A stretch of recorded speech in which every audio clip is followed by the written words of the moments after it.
Bonjour à tous, aujourd'hui dans cet exercice on va calculer l'énergie cinétique d'une voiture, on va dire typiquement en ville à deux vitesses différentes. Une première vitesse que j'appelle V1 30 km/h et une vitesse V2 à 50 km/h et dont la masse est donc la masse de la voiture est de 1250 kg. Ça tombe bien, l'unité est déjà adaptée à l'énergie cinétique. Alors j'ai pris évidemment ces deux valeurs qui sont des valeurs réelles que tu peux avoir en ville. Alors on va commencer tout simplement par donner l'expression de l'énergie cinétique. EC égale 1 demi multiplié par la masse. Alors ici en l'occurrence la masse en mouvement, qui est la voiture. On considérera la vitesse au carré. Donc pour V1 qui est égal à 30 km/h. Très important, il faut voir s'il est... Alors ça c'est vraiment l'erreur classique que l'on fait, c'est qu'on va considérer la vitesse en km/h comme étant la vitesse à utiliser dans l'expression d'énergie cinétique. Évidemment ça ne marche pas, puisque pour que ça fonctionne, il faut adapter les unités, l'énergie cinétique en joules, la masse en kilogrammes, ça c'est cool, ça marche, et enfin la vitesse en mètres par seconde. Donc on va convertir très simplement la vitesse en mètres par seconde. Alors tu pourrais évidemment utiliser une petite méthode qui consiste à, pour passer des km/h en mètres par seconde, à diviser par 3,6. C'est vrai que ça marche, mais je trouve que c'est pas la méthode la plus sympa puisqu'elle t'évite tout simplement la compréhension. On va faire une méthode qui te permet la compréhension. Donc qui est égal à quoi? 30. On va convertir les kilomètres en mètres. Kilomètres, c'est tout simplement 1000 mètres. Ok, kilomètres, 1000 mètres. Facile.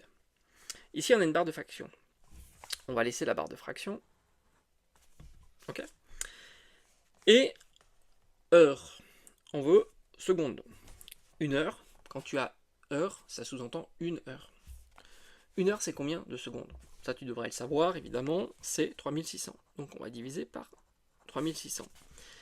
Et on va rajouter, évidemment, l'unité. C'est très important. Si tu transformes les heures en secondes, donc tu remplaces une heure par 3600 secondes, il reste bien des secondes. Donc on a bien le bon unité, mètres par seconde. Ça marche pour toutes les expressions, tu peux faire comme ça avec toutes les formules ou les unités. Ça marche très très bien. Et après il suffira de simplifier, tu t'aperçois, regarde, si tu simplifies un 0 ici, un 0 ici, un 0 ici, un 0 ici, celui-là, et tu mets la virgule, ça revient bien à diviser par 3,6. C'est de là que ça vient. Là au moins, tu as compris. Donc c'est environ égal, on va mettre une valeur approchée, ça marche très bien, de 8,3 mètres par seconde. Très bien.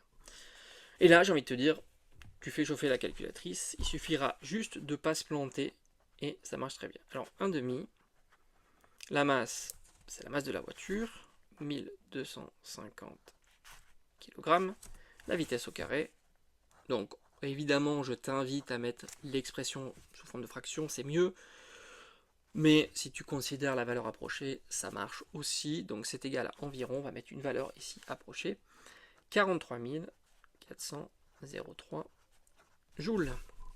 C'est beaucoup, rappelle-toi de l'exercice précédent avec une balle de tennis.